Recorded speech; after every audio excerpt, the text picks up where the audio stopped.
Hey everybody, it is me, Courtney Francois, here again with another blog for you. And today we have David Crowley here, and we are going to talk about him being a county executive of Milwaukee, and just find out his thoughts on a lot of different things.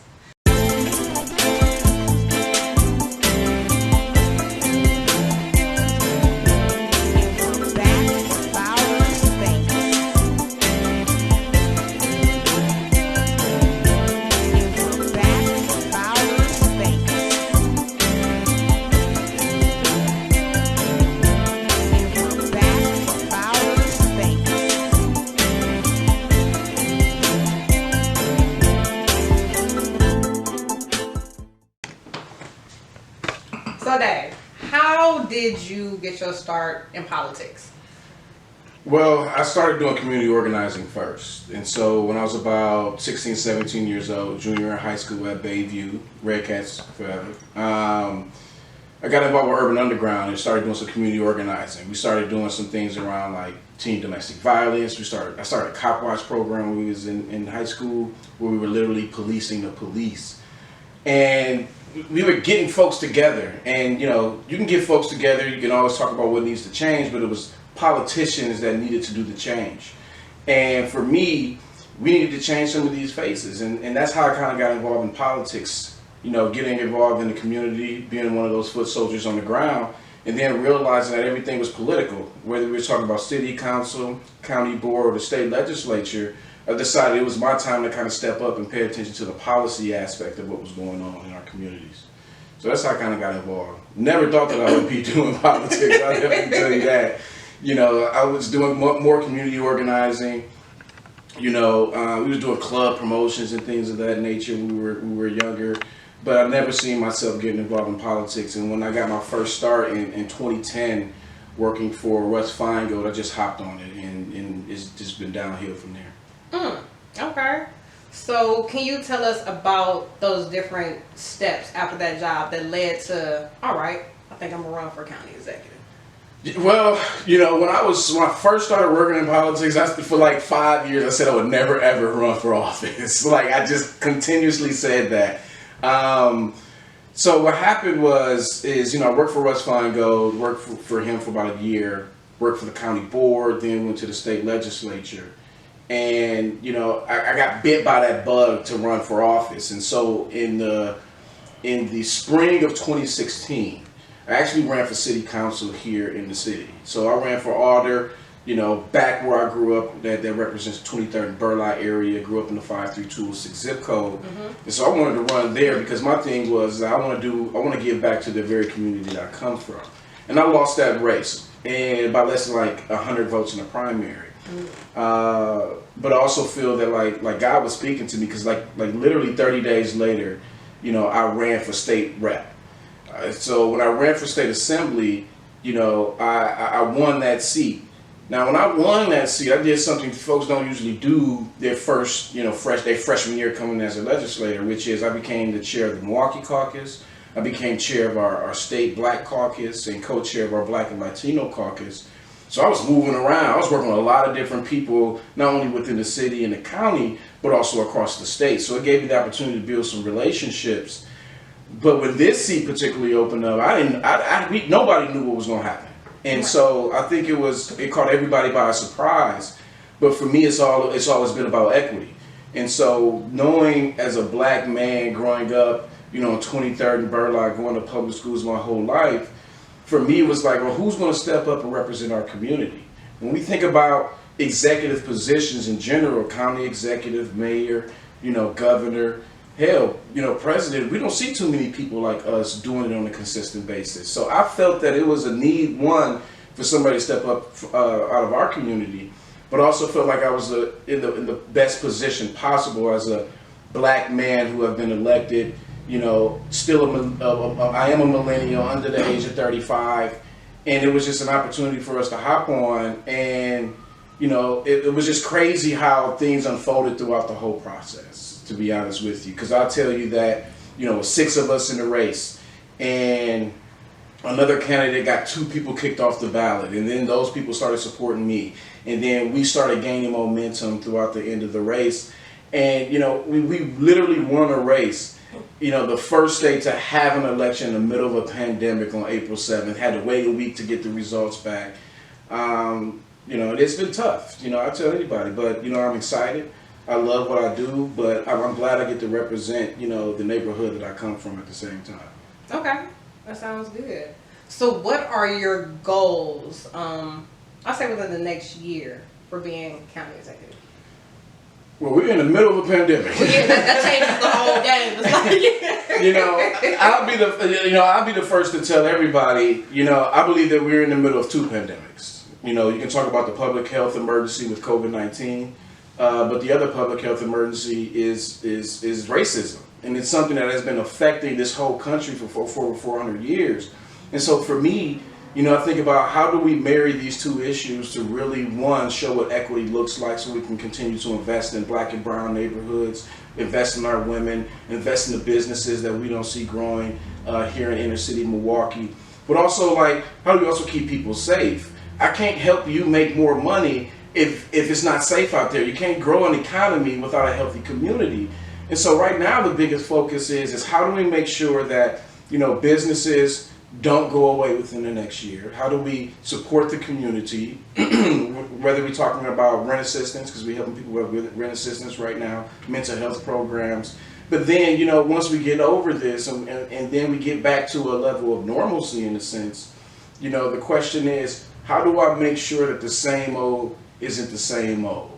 I need to make sure that now, since now things will be a little bit different, how do I make sure that the people who look like me are in a better position to start getting contracts, not just within Milwaukee County, but also in the private sector?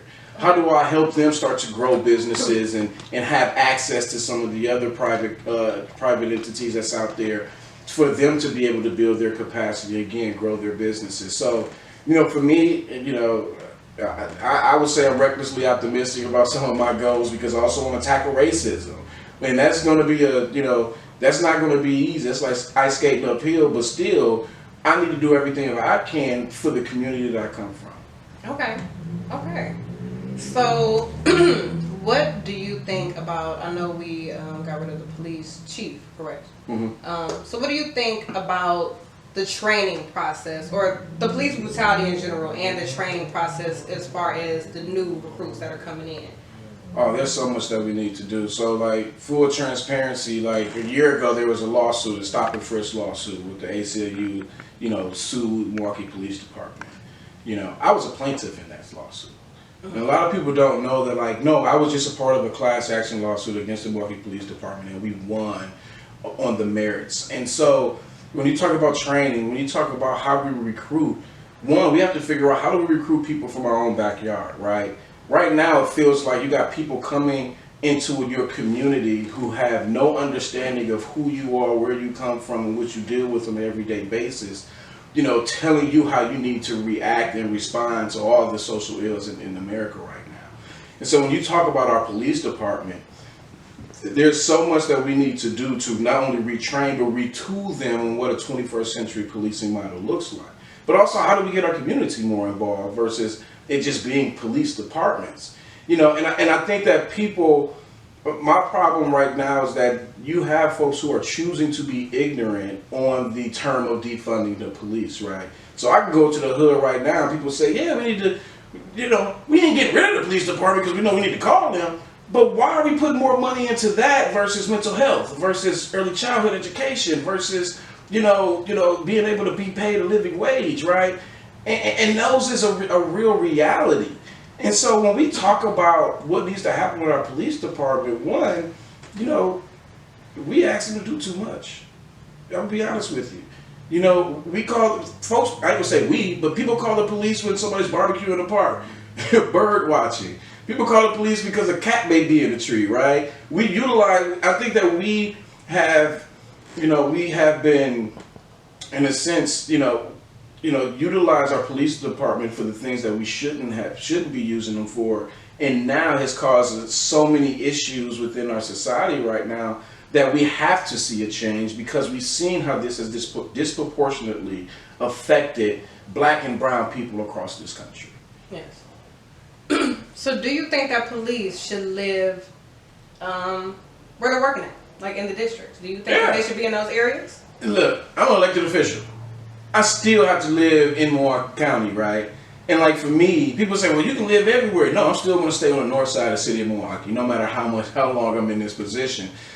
I don't think that if we are paying your tax dollars, you know, as local, you know, citizens, you should have to live within the city of Milwaukee. I don't, you know, or within that county or within the state. As elected officials, we have to do the exact same thing.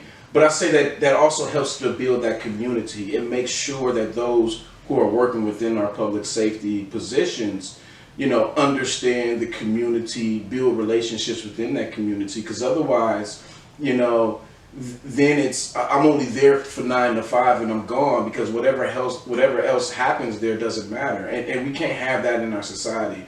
I mean, I think this presidential election that we just seen right now is showing, and with this virus shows us how much we have to really rely on one another when you think about just moving forward, and not just health-wise but economically as well.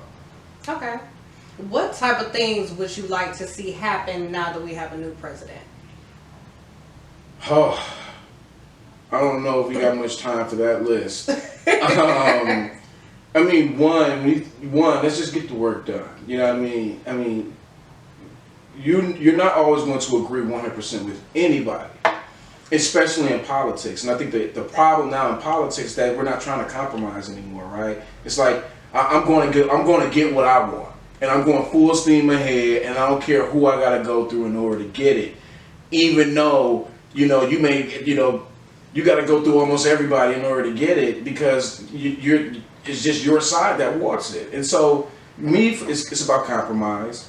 2, some sanity within a leader, right? I mean, you know, the fact that how much this current president has disrespected the institution itself, the institution that gave us the right to vote, the institution that also put us in chains back in the day of slavery, the institution that has kept us down for so long, but also it's beautiful in the same sense, because it's also given us certain opportunities now, because we're being much more intentional how we're utilizing these positions.